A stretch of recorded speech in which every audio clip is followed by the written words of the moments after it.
পাশে বসছে, বসেই চোখের পানি ছেড়ে দিছে, নিজের নিচের দিকে তাকায় তাকায় কান্দে। আমি তাকায় বললাম, বাবা কিছু বলবেন নাকি? আবু সাইদ চোখ থেকে পানি ফেলে কিছুই বলে না। আমি আবারও জিজ্ঞেস করলাম, বাবা বলেন কিছু বলবেন নাকি? না, কিছুই বলে না। আমি মনে করলাম আগামীকাল মাদ্রাসা ছুটি হয়ে যাবে, এই কারণে বুঝি এই সন্তান কাঁদতেছে।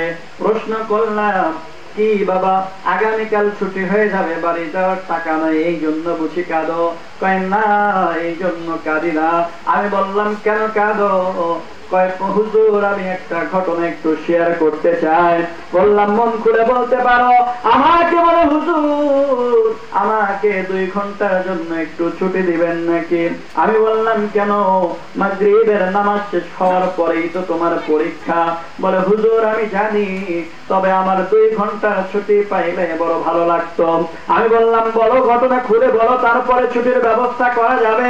আমাকে দেখে বলে, হুজুর আমার বয়স যখন 7 বছর, আমি ওই সময় মাদ্রাসা থেকে পালায়া গিয়েছিলাম, হারিয়ে গেলাম। 3 দিন পর্যন্ত আমার কোনো খোঁজ খবর ছিল না। বাবাই খোঁজে, মা খোঁজে, কিন্তু আমারে খুঁজে পায় না। 1 দিন 2 দিন 3 দিন, 3 দিন পর আমি এই 3 দিন বন্ধুর পাল্লাই পড়ে একটা হোটেলের মধ্যে কাজ করলাম। 3 দিন পর আমি আস্তে আস্তে বাড়িতে চলে গেলাম।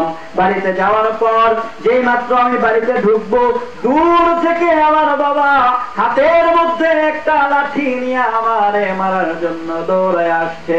আমি লক্ষ্য করে দেখলাম কোথা থেকে যেন আমার মা দৌড়ে আইসা আমারে ঝাপটায় ধইরা আমার বাবারে বলতেছে, না না না, আগেই মাইরেন না, 3 দিন পর্যন্ত সন্তান কই ছিল জানি নাই, 3 দিন কি খাইছে তাও জানি না, আগে ওরে সুন্দর করে গোসল করাই, আগে 2-4টা ভাত ওরে খাওয়াই, এরপরে মারার প্রয়োজন হইলে আপনি মাইরেন।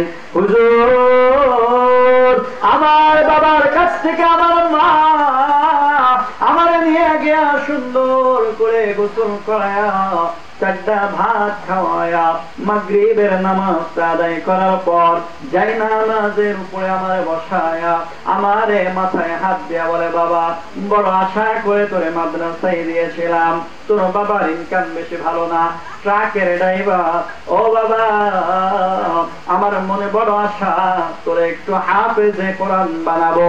তোরে হাফেজ বানানোর দ্বারা দুনিয়ার কোনো উদ্দেশ্য আমার নাই, আমার একটাই উদ্দেশ্য, যদি আমি মারা যাই আমার মৃত্যুর পরে জানাজার নামাজটা যেন তোর দিয়ে পড়াইতে পারে।